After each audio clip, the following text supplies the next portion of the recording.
مرکز کی شان و شوکت احمد رضا کی رنگت، علم و ادب کا دھارا ہے جامعہ ہمارا، علم و ادب کا دھارا ہے جامعہ ہمارا۔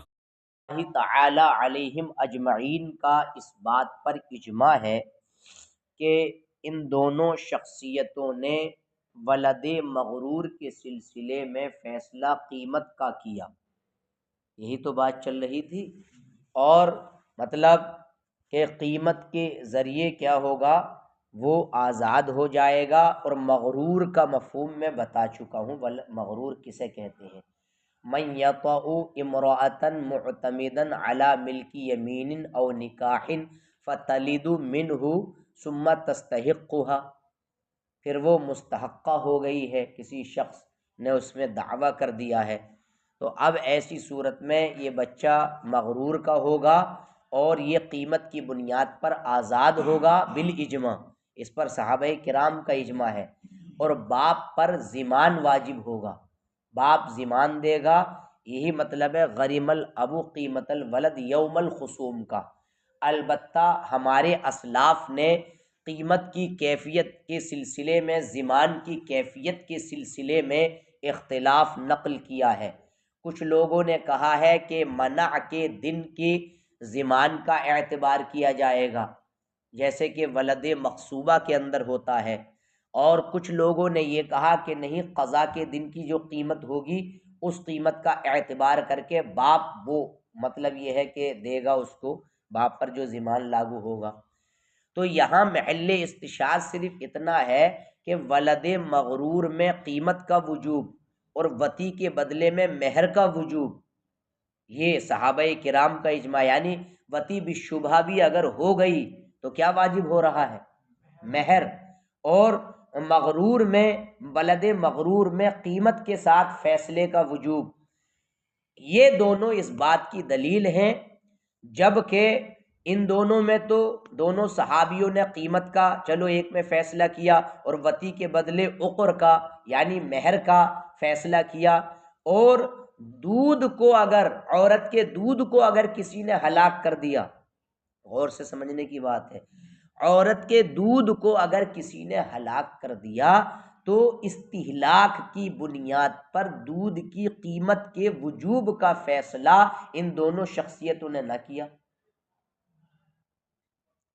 حضرت سیدنا عمر اور حضرت سیدنا علی رضی اللہ تعالی عنہما، انہوں نے نہیں کیا۔ اگر عورت کا دودھ مال ہوتا تو جس طریقے سے اس میں فیصلہ کیا ہے ولد مغرور میں قیمت کا اور وطی کے مقابلے میں بدلے میں مطلب عقر کا، تو ضرور بالضرور اگر عورت کا دودھ مال ہوتا تو ضرور وہ دونوں فیصلہ فرماتے۔ اس لیے فیصلہ فرماتے کیونکہ مستحق جو ہوتا ہے، مستحق وہ اپنے مال کے اتلاف کے بدلے میں بالاجماع، مال کے اتلاف کے بدل کا مستحق ہوتا ہے۔ جو مستحق ہوتا ہے اس کا مال اگر تلف کر دیا کسی نے تو اس تلف کا بدل جو ہونا چاہیے اس کا مستحق ہوگا کہ نہیں ہوگا؟ بھئی اس عورت، اب اس عورت کو مطلب کسی نے خرید لیا، وہ مستحقہ ہو گئی، مستحقہ، تو مستحق کا مال تلف ہوا، کیسے؟ ارے اس کے پاس چلی گئی، وہ اس نے اس باندی میں کسی نے دعویٰ کر دیا میری تھی یہ تو۔ اب اگر عورت کا دودھ مال ہوتا، بچہ جن دیا وہاں جا کر کے، اگر عورت کا دودھ مال ہوتا تو یہ دونوں حضرات اس کے دودھ کے سلسلے میں بھی فیصلہ فرماتے کہ نہیں فرماتے؟ جیسے کس میں فیصلہ فرمایا؟ ولد مغرور میں قیمت کا اور وطی کے بدلے مہر کا، تو دونوں یہ تو فیصلہ فرما دیا، لیکن اس عورت کے دودھ میں کوئی فیصلہ نافذ نہ فرمایا۔ دونوں شخصیتوں نے فیصلہ نہ فرمانا، اس کا مطلب وہ عورت کا دودھ مال نہیں ہے۔ اگر مال ہوتا تو ضرور فیصلہ صادر ہوتا دونوں کی طرف سے، کیونکہ مستحق وہی شخص آخر۔ اگر مال ہوتا عورت کا دودھ تو مستحق کا مال تلف ہوا ہے کہاں جا کر؟ مشتری کے گھر جا کر اس کے مال تلف ہو رہا ہے، تو مستحق اپنے مال کی جگہ اس کے بدل کا مستحق ضرور ہوتا جب اس کا مال جا رہا ہے۔ اور ضمان واجب کرنا اس کے بدلے، یعنی بوزا ایک ہے، بوزا کے منافع مل کے بوزا ایک ہے مل کے بوزا، ٹھیک ہے، اور ایک ہے مطلب دودھ کے بدلے ضمان واجب ہونا۔ تو دیکھیے منافع بوزا کی بنسبت دودھ کے بدلے میں، تلف ہونے کے بدلے میں ضمان واجب کرنا یہ زیادہ اولا ہے۔ دودھ کے بدلے ضمان واجب کرنا یہ منافع بزا کے عوض ضمان واجب کرنے کی بنسبت اولا ہے، کیونکہ منافع بزا لیست باموال، منافع بزا اموال نہیں ہے، لیکن اس میں مطلب یہ ہے کہ مال واجب کیا ہے، کیا وہ مال کیا ہے؟ مہر ہے، جبکہ منافع بزا تو مال بھی نہیں ہے۔ تو منافع بزا کے بدلے واجب کیا ہے وہ ضمان ہی سمجھو، ضمان واجب کیا ہے، اور دودھ کے بدلے ضمان واجب کرنا یہ زیادہ اولا ہوتا منافع بزا کے بدلے ضمان واجب کرنے کے، کیونکہ وہ مال نہیں ہے۔ تو لہٰذا مستحق کی جو ضرورت ہے وہ مال کے ضمان کی طرف اولا ہوئی، یعنی مال کا ضمان زیادہ ہونا چاہیے تھا۔ اگر دودھ مال ہوتا تو مستحق کی جو ضرورت ہے وہ ضمان مال کی طرف زیادہ ہونی چاہیے تھی، اور ایسا ہے نہیں۔ اور یہ فیصلہ صحابہ کرام کی ایک جماعت کی موجودگی میں ہوا تھا اور کسی نے انکار بھی نہیں کیا، لہٰذا یہ اجماعی مسئلہ ہو گیا کہ عورت کا دودھ مال نہیں ہے۔ جب مال نہیں ہے تو ہمارے نزدیک اس کی بے جائز نہیں۔ یہ تو ہو گئی صحابہ کرام کے اجماع کی دلیل۔ دوسری عقلی دلیل یہ ہے کہ عورت کا جو دودھ ہے نا وہ مطلقاً شرعاً اس سے انتفاع مباح بھی نہیں ہے، مطلقاً، چاہے آزاد عورت ہو یا باندھی عورت ہو، شرعاً انتفاع مباح نہیں ہے اس سے عقلاً، بلکہ بچے کی غذا کی ضرورت ہے، اس میں تو تغذیہ طفل کی ضرورت کی وجہ سے اس سے انتفاع مباح ہے۔ بچے کو دودھ نہیں ملے گا تو مطلب یہ ہے کہ بیچارہ اس کی صحت پر بنائے گی۔ تو انہوں نے یہ کہا ہے مطلقاً شرعاً یہ منتفع بھی نہیں ہے عورت کا دودھ، بل لضروریت تغذیت الطفل۔ تو اب اس کا مطلب یہ ہوا عورت کا دودھ شرع کے اعتبار سے یعنی اس سے فائدہ اٹھانا حرام ہوا، یہی تو مطلب ہوا۔ اور جس سے شرعاً فائدہ اٹھانا مطلب حرام ہے مگر ضرورت کے وقت چلو اٹھایا جا سکتا ہے تو وہ مال نہیں ہوتا ہے۔ جیسے کہ شراب جو ہے حرام الانتفاع ہے، شراب سے فائدہ اٹھانا شرعاً حرام ہے الا لضرورت۔ اگر کسی کی جان جا رہی ہے اور وہ شراب کے قطرے سے اس کی جان بچ سکتی ہے تو بربنائے ضرورت اتنی ہی مقدار جس سے ضرورت پوری ہو سکے اس کو پلا دو مضطر کو۔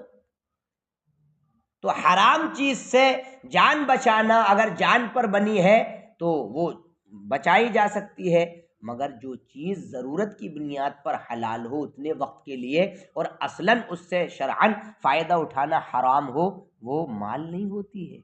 جیسے کہ شراب ہے، جیسے کہ خنزیر ہے کہ یہ حرام الانتفاع ہے شرعاً، مگر ضرورت کے وقت چلو وہ الگ استثناء ہے، تو یہ مال نہیں ہے دونوں ہمارے یہاں۔ تو جب مال نہیں ہے جناب عالی تو پھر یہی صورت کس میں پائی جا رہی ہے؟ دودھ میں بھی تو یہی وجہ ہے۔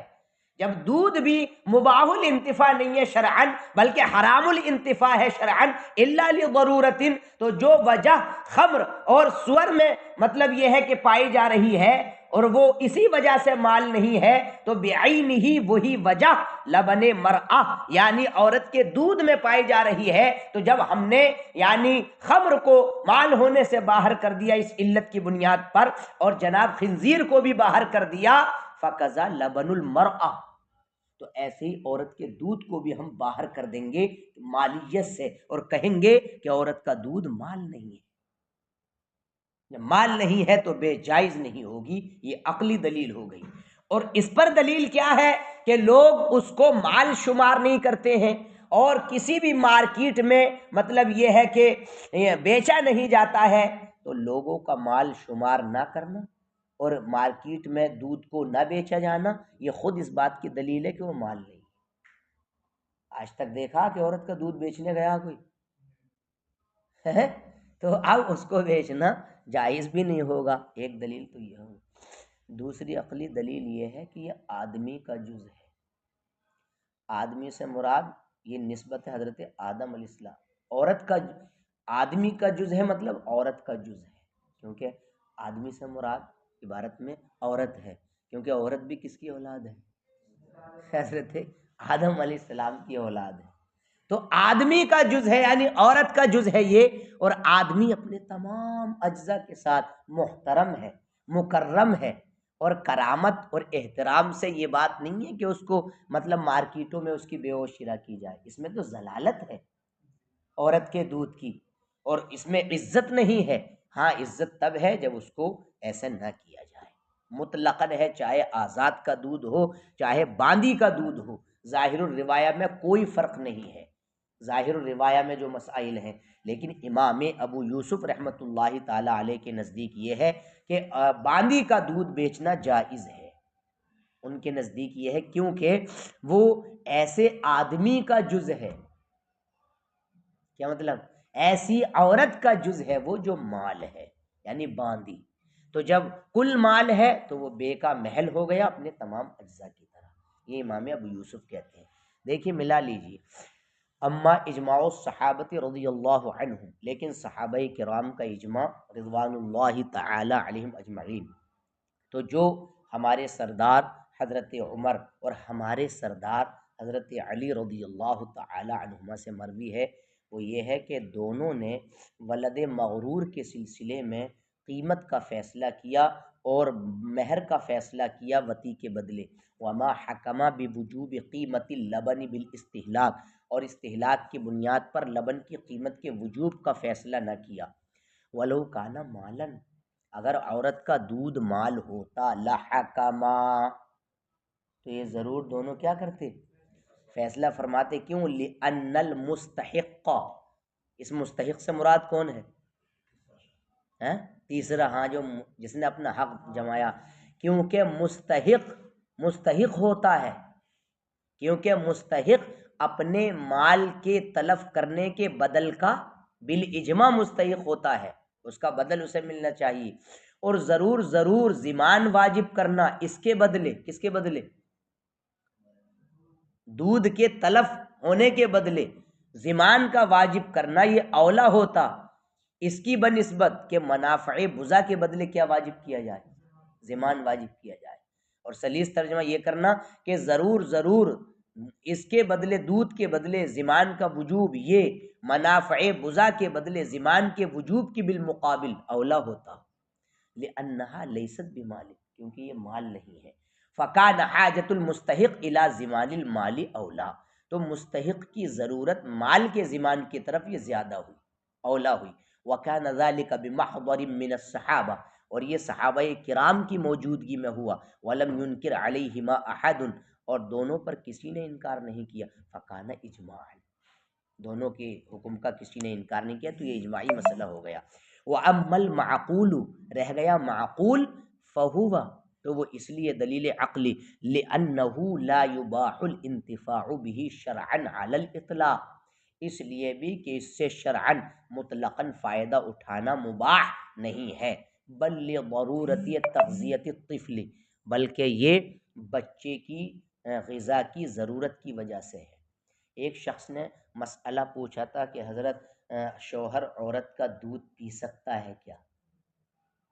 تو میں نے کہا کہ تم پیتے ہو کیا؟ ایسی آدمی پوچھتا زیادہ تر جو کر چکا ہوتا کام، کہ پھر وہ بولا کہ وہ ہماری عورت کو دودھ اترتا زیادہ۔ تو میں نے کہا پیو گے بے وقوف کہیں کے، اترتا زیادہ تو میں نے کہا حرام ہے قصدن، ایک دم بالکل۔ اگر تھوڑا چلا بھی گیا ہے تو اس کو کیا کر دے، پھر باہر کرے اس کو۔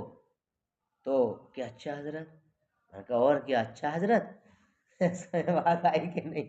تو میں نے کہا شوہر کے لیے عورت کا دودھ پینا حرام ہے۔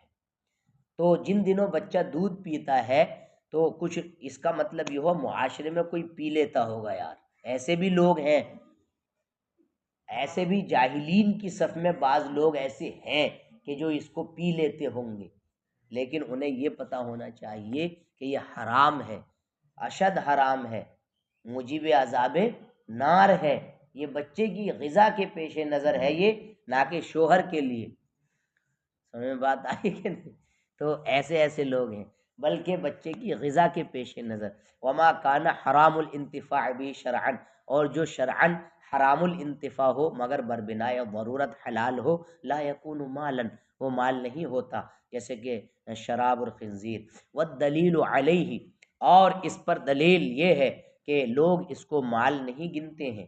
ولا یباح فی سوق ما من الاسواق، اور مارکیٹ میں سے کسی بھی مارکیٹ میں اس کو بیچا نہیں جاتا ہے۔ تو یہ دونوں چیزیں اس بات پر دلیل ہے انہ لیس بمال، کہ یہ مال نہیں ہے۔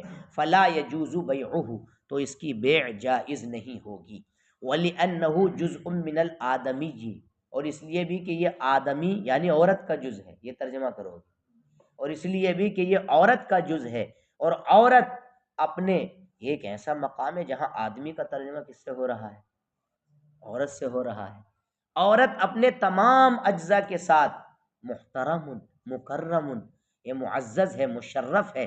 وَلَيْسَ مِنَ الْكَرَامَةِ وَالْاِحْتِرَامِ ابْتِذَالُهُ بِالْبَيْعِ وَالشِّرَاءِ، اور ماں کا یعنی عورت کا دودھ بیچنے میں حرمت اور شرافت نہیں ہے۔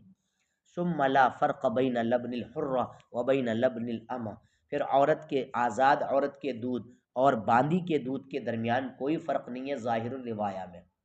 اصل میں جب یہ دودھ ہوتا کب ہے، جیسے شادی ہوئی آپ لوگوں کی یا کسی کی، اب استقرار حمل ہو گیا، خبر آ گئی خوشی کی کہ بھئی استقرار ہو گیا، جیسے ہی استقرار ہوا دودھ بننا شروع، تو یہ آدمی کا دودھ ہوتا حقیقت میں، یعنی آدمی سبب ہوتا دودھ کا، ورنہ کواری لڑکیوں کے تو پستانوں میں دودھ نہیں ہوتا۔ ایسے بات آ رہی ہے نا؟ تو بھائی جب تک شوہر اس کو مجامعت نہیں کرے گا اور اس کے حمل نہیں ٹھہرے گا تب تک دودھ نہیں چالو ہوتا ہے۔